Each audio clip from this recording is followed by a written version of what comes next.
안녕하세요. 렌토의 오디오 책방 렌토입니다. 날씨가 더워서 어떻게 지내셨는지요? 지난 일주일 잘 지내셨는지요? 저도 잘 지냈습니다. 항상 으쌰 힘내시는 그런 시간들 보내시고요. 오늘을 즐기면서 매 순간 많이 웃고 사셨으면 좋겠습니다. 그리고 많이 행복하셨으면 좋겠어요. 지난번 제가 12화부터 소개하고 있는 책이 환자혁명이라는 책인데요. 지은이는 조한경, 출판사는 에디터인데요. 조한경 의사선생님 운영하시는 유튜브 채널 소개해 드릴게요.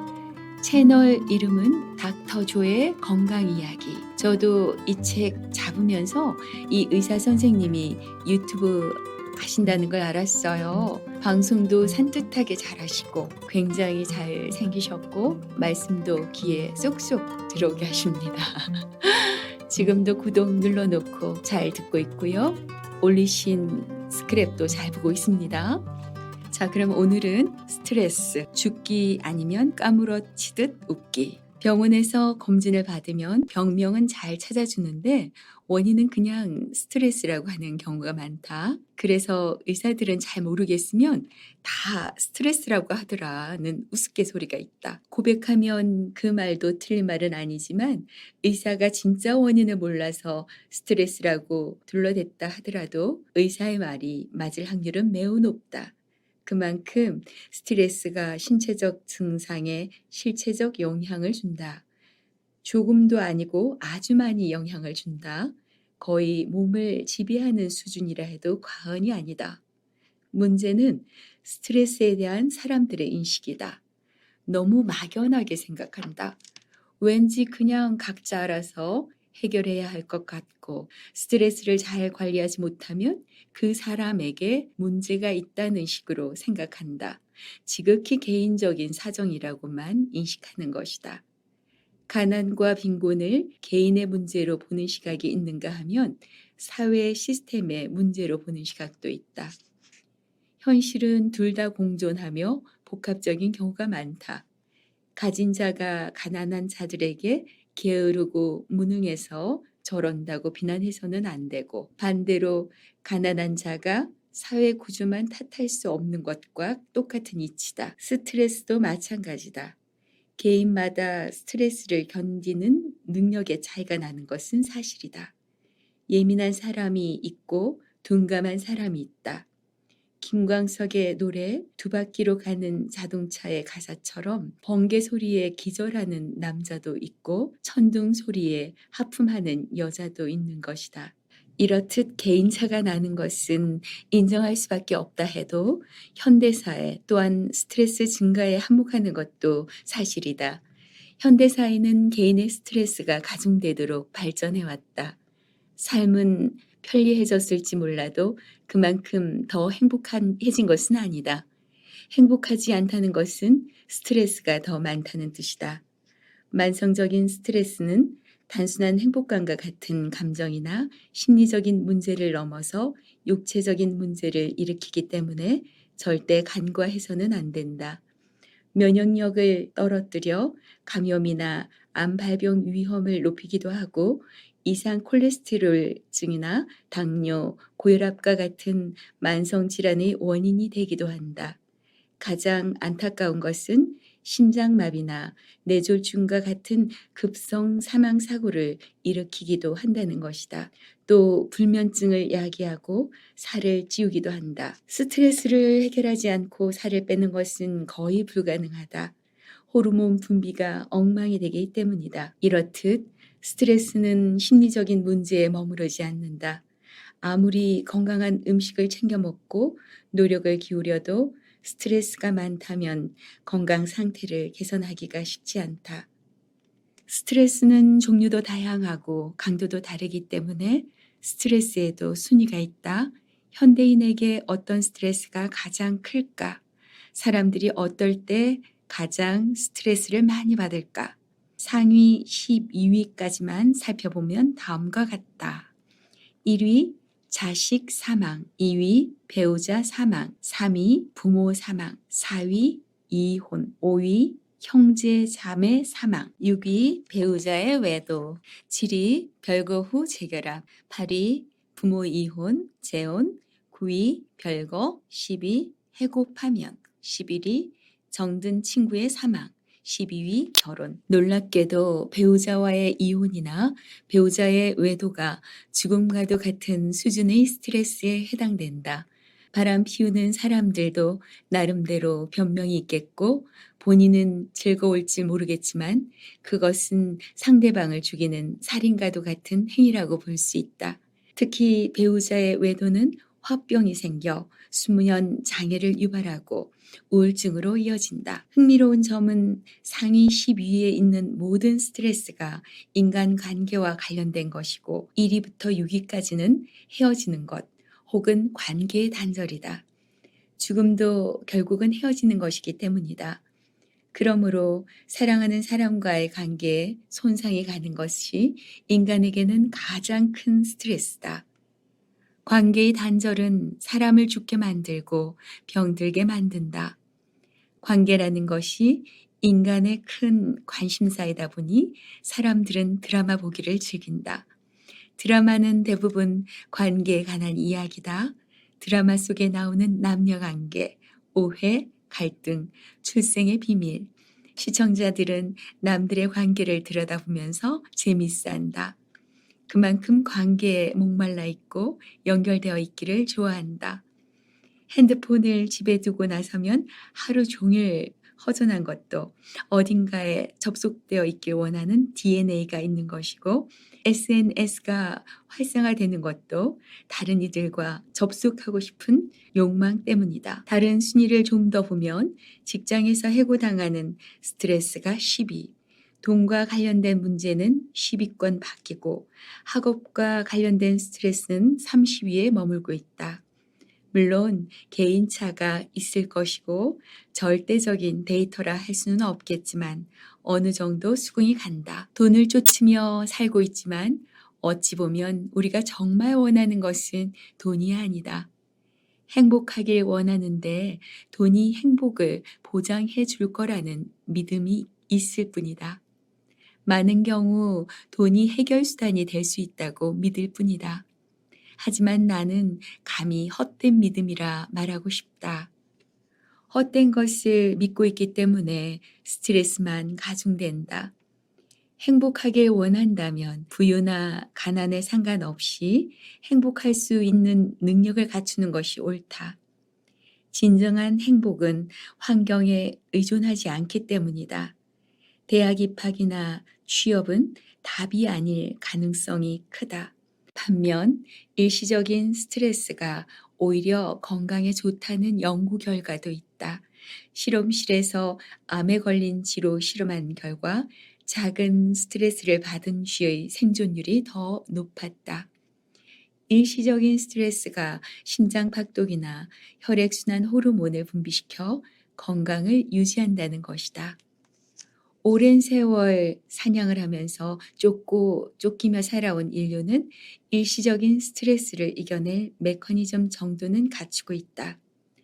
다만 지나친 스트레스나 만성적인 스트레스가 문제된다. 이는 인류에게 익숙지 않은 스트레스이기 때문이다. 그래서 건강하기 위해서는 스트레스를 쌓아두는 것이 아니라 해소할 줄 알아야 한다. 스트레스를 낮춰주는 음식과 영양소로는 시금치나 배추 같은 녹색 채소가 있다. 녹색 채소가 도파민을 형성하기 때문이다.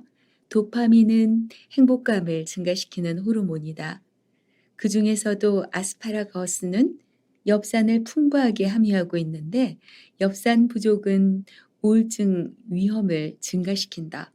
오메가3가 들어있는 연어나 견과류도 도움이 된다. 오메가3는 스트레스 호르몬인 아드레날린, 코르티솔과 반대작용을 하며 이들 스트레스 호르몬의 영향을 감소시킨다. 고추의 매운맛을 내는 캡사이신 성분도 입의 신경 말단을 자극해서 뇌를 흥분시켜 엔도르핀 생성을 자극한다. 달걀의 풍부한 트립토판 아미노산은 세로토닌 분비를 활성화시켜 우울증, 불안증을 해소하는 데 도움이 된다. 비타민 C는 아드레날린 분비를 촉진시켜 스트레스를 풀어주고 비타민 D와 마그네슘은 스트레스에 민감하게 반응하는 코르티솔의 분비를 억제한다. 그 밖에 아슈와간다와 라벤더 에센셜 오일도 스트레스 감소에 도움을 준다. 반대로 카페인이 든 음식은 피하는 것이 좋다.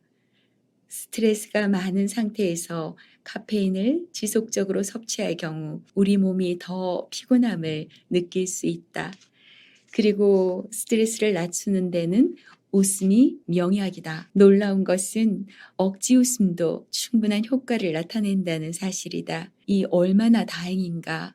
타인의 행동이나 환경에 달린 것이 아니라 내가 알아서 할 수 있다니 말이다. 웃을 일이 없어도 웃어야 하는 이유다.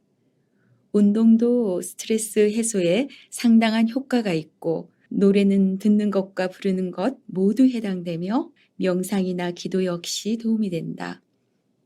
타고난 성격이 예민하거나 스트레스를 많이 받는 환경 속에 놓여 있다 하더라도 나름의 방법을 통해 마음가짐을 바꾸는 훈련을 꾸준히 해야 한다. 성격이라면 바꿔야 하고 환경이라면 달가내야 한다.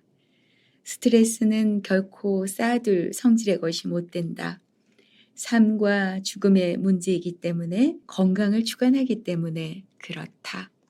이제는 환자혁명, 암, 사형 선고가 아닌 몸의 경고 신호라는 부분으로 들어가서요. 제가 부분적으로 발췌해서 중요하다고 생각하는 부분 읽어드리도록 하겠습니다. 암 진단을 받았을 때 환자가 취해야 할 가장 올바른 행동은 무엇일까? 전적으로 의료진을 믿고 병원 치료를 잘 받는 것일까? 나는 감이 아니라고 말한다. 왜냐하면 그것은 나의 문제를 남에게 떠맡기는 태도이기 때문이다. 좋은 결과가 나올 리 없다. 전문가에게 맡기는 것이 최선이 아니냐고 반문할 수 있겠지만 좀 더 완벽한 세상에선 그것이 가능할지 몰라도 현재로선 아니다. 암 치료에 접근하는 방법은 미국과 독일이 다르다. 일본과 한국이 다르다. 국가마다 다르고 의사마다 다른데 어느 나라, 어떤 의사에게 전적으로 맡긴단 말인가? 결국 최종적인 치료 선택의 부담은 환자에게 있을 수밖에 없다.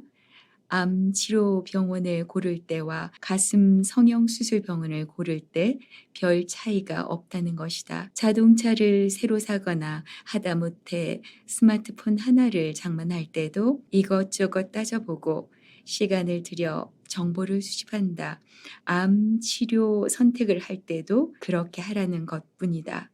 암 치료를 결정하는데 스마트폰을 살 때보다 덜 심사숙고한다면 뭔가 잘못된 그림이다. 이 메시지가 어려운가? 신이 정해준 절대적인 방법이나 온전한 과학이 제시하는 절대적인 방법이 존재하지 않는다면 환자는 신중해져야 한다.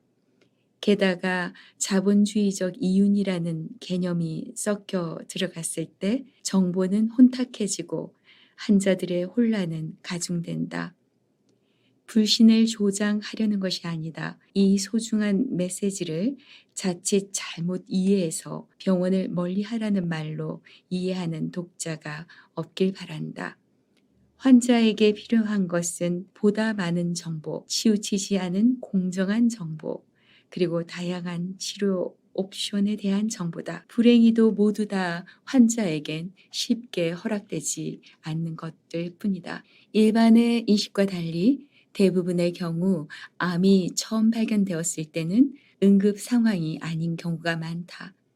따라서 전적으로 의료진에게 모두 내맡길 단계가 아니다.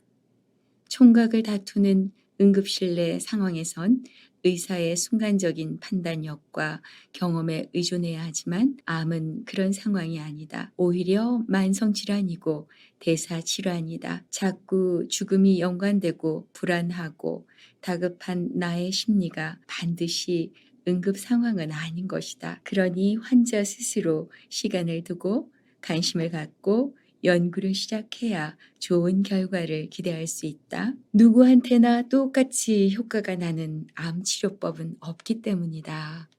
개인의 체질이 제각각이고 개인이 처한 환경이 다르며 같은 간암이라 해도 암마다 성질이 다르기 때문이다. 모든 3기 간암이 똑같이 진행되지 않는다. 10개의 암이 있으면 10개의 암 모두 제각각이다. 하지만 병원 치료는 획일화되어 있고 이를 표준 치료라고 부른다. 현대의학이 규정한 암 표준 치료는 단 3가지, 수술, 항암, 방사선이다. 보통 혹을 보고 암이라 하는데 혹은 암이라는 질병의 실체가 아니라 질병의 결과물일 뿐이다. 눈에 띄게 나타나는 하나의 증상에 불과하다. 이를 제대로 이해하는 것이 매우 중요하다. 그러니 원인을 제거하지 않고 혹만 떼어내거나 혹만 죽이는 치료의 결과는 어떨까? 치료라고 할 수도 없지만 혹만 제거되면 반드시 암이 재발한다. 현대 암 치료의 가장 큰 문제점이 암의 재발이다. 병원 치료를 받는 대다수 암 환자들과 가족들이 겪는 사이클은 일반적으로 이와 같아. 항암 혹은 방사선 치료를 하고 스캔이나 CT 스캔 검사를 통해 암의 크기 변화를 관찰한다. 당연히 치료에 반응해 암의 크기가 줄어들고 있음을 확인한다. 치료 결과에 의사도 좋아하고 환자도 좋아한다. 그러다 한참 지난 뒤 다시 검사했을 때 암이 커졌거나 사라지지 않고 크기에도 변화가 없는 것을 확인하고 실망과 절망에 빠진다. 다시 추가의 항암 치료가 시작되고 다시 검사를 한다. 그러길 몇 번씩 반복하는 것이다. 그러다가 한참 만에 검사했더니 다시 암이 커졌거나 다른 곳으로 전이된 것이 발견된다. 재발된 암은 원래 암보다 10배 이상 공격적으로 흉폭하게 변해서 나타난다. 미국 암협회에서 출판하는 암 환자용 안내책자가 있다. 암 재발 시 직면하는 심리적 불안을 어떻게 극복할 것인가 라는 제목의 친절한 안내책자다. 암이 재발했을 때 실망과 혼란에 빠진 환자들이 어떻게 대처해야 하는지를 알려주는 교육용 자료다. 아예 책자를 만들어 배포하는 것은 거의 모든 암이 재발한다는 것을 의미한다. 조기 검진의 허와실. 한국은 암 치료가 세계 최고 수준이라고 자부한다. 다른 국가에 비해 생존율이 월등히 높다. 앞서 밝혔듯 전립선암과 갑상선암은 생존율이 100%를 넘는다. 생존율 90%를 넘는 암은 7가지나 된다. 전립선암과 갑상선암에 이어 유방암, 대장암, 위암, 자궁경부암, 난소암도 5년 생존율이 90% 이상으로 높다. 앞서 설명한 비교 생존율의 문제는 국민들의 건강 상태가 갈수록 나빠져서 다른 이유로 죽는 사람들이 많아질수록 암 환자 생존율은 올라가게 되어 있다는 것이 함정이다. 심혈관 질환 환자들의 사망률이 높아지면서 암 환자 생존율이 동방 상승했다. 절대 숫자가 아닌 비율이기 때문이다. 뭐 이런 어이없는 경우가 다 있나 싶겠지만 실제 일어나고 있는 일이다. 그런데 한국 암 환자의 생존율이 높은 것은 비교 생존율이라는 통계학적 마술 때문만은 아니다. 조기 검진도 한몫한다. 조기 검진을 통해 일찌감치 암을 발견하게 되면 생존율이 올라가기 때문에 해마다 정기 검진할 것을 권장한다. 그러다 보니 별다른 증상 없이 정기 검진을 받다 발견되는 암이 많다. 병기로 따지면 1기 혹은 그 이전의 암도 적극적이고도 가혹한 의학적 개입을 통해 치료가 시작된다. 암의 진행 속도도 모르고 나중에 암으로 발전할지도 모르지만 마치 다른 방법이 없다는 듯 곧바로 수술해서 떼버리고 항암 치료를 통해 확인 사살한다. 장기에서 혹이 발견됐다는 통계를 들은 환자는 공포에 사로잡힌 나머지 병원에서 제시하는 치료에 거의 대부분 수긍한다. 아직은 초기여서 생존율이 매우 높다는 이야기를 들으면 천만다행이다 생각하고 적극적으로 치료에 임한다. 안 그럴 이유가 없다. 그런 식으로 초기를 넘어선 극초기 암 환자들까지 통계에 잡히니 생존율이 높아질 수밖에 없다. 암 치료 순서. 그러나 병원 치료보다 더 신경 써야 할 것은 성격과 스트레스 관리, 깨끗한 음식과 충분한 영양 두 가지를 들 수 있다. 영양분은 무기와 같고 면역 체계는 군대와 같아. 영양이 없으면 무기 없이 싸우라는 것과 마찬가지다. 면역이 망가지면 싸울 수가 없다. 항암 치료는 면역을 망가뜨린다. 위의 두 가지가 주가 되고 병원 치료가 부수적인 치료가 되어야 한다. 그런데 보통은 순서가 바뀌어 있다. 심지어 부수적인 치료만 하고 주 치료에는 전혀 관심 없는 환자와 의사들도 수두룩하다. 특히 성격과 스트레스 관리는 면역과 깊은 관계가 있다. 암 환자가 제일 먼저 디톡스 해야 할 것은 간이나 대장 같은 장기가 아니라 바로 머리다. 생각, 정신, 영혼이다. 감정 청소가 필요하다. 부정적인 생각이 암의 원인이 된다는 건 가설이 아니라 사실이다. 과학적으로도 증거가 너무 많다. 스탠퍼드 의대 데이비드 스피겔 교수도 처음 연구할 때는 회의적이었다. 하지만 결과를 보고 너무 놀랐다. 유방암 여성들을 10년간 추적 관찰한 결과 암 치료와 함께 삶에 대한 치료를 병행한 사람들이 2배 이상 생존율이 높았다. 또한 예일대 연구 결과를 보면 억눌린 성격을 가진 사람이 암의 발전 속도가 훨씬 빨랐다. 용서하지 못함, 분노, 질투, 배신감, 꾹꾹 누르고 분출하지 못한 스트레스, 성냄, 짜증, 어쩔 수 없는 상황, 갑갑함, 화내지 못하는 성격, 두려움이나 부정적인 감정을 표현 못하는 성격이나 상황은 암을 일으킨다. 하지만 겉으로 표현하지 못하기 때문에 남들 보기엔 대부분 천사같이 착한 사람들이다. 본인은 그만큼 더 힘들어서 암에 걸린다. 스트레스가 교감신경의 지속적인 긴장 상태를 유발하면 아드레날린과 코르티솔이 증가하여 면역력을 떨어뜨리기 때문이다. 잠 못 이루는 밤이 많아선 안 된다.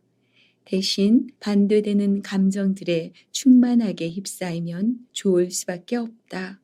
용서, 화해, 사랑, 대충대충 완벽함을 추구하지 않는 성격, 큰 웃음, 가로 열고 미소 말고. 큰 웃음은 암을 몰아낸다.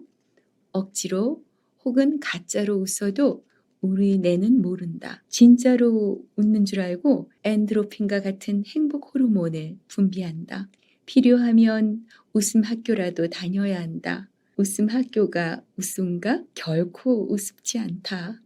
나는 삶과 죽음의 문제라고 생각한다. 많이 웃는 사람이 장수한다. 노래 학교도 좋다. 웃음과 노래 둘 다 면역력을 높인다는 연구 결과가 있다. 그런 연구가 없으면 또 어떤가? 제발 많이 웃으시라. 암의 연관 검색어는 죽음일 것이다. 아무리 부정하려 해도 죽음이라는 이미지에서 자유로울 수 없다. 하지만 그 생각을 단절해야 한다. 죽음이 두려워 정신줄을 놓은 채 살려달라고 매달릴 일이 아니다. 암을 경고 신호로 받아들임으로써 터닝 포인트가 되어 삶이 바뀐 분들이 있다. 모난 성격, 용서하지 못할 것들, 일, 스트레스, 음식, 모든 것들을 자기가 주도권을 잡고 바꾼 분들이다. 암 환자에게 진짜 필요한 것은 긍정적인 사고다. 면역력을 높이기 때문이다. 암과 싸우기 위해 내가 갖고 있는 유일한 무기가 바로 면역력이다. 반면 부정적인 생각은 병원 균이나 바이러스보다 우리를 더 빨리 죽인다. 암, 다시 생각하기. 암이라는 질병에 대한 패러다임이 바뀌어야 한다. 눈에 보이는 혹 덩어리가 있기 때문에 무좀이나 사마귀처럼 생각한다. 그래서 혹만 떼어버리든 지져 없애든 눈에서 사라지기만 하면 된다고 생각한다.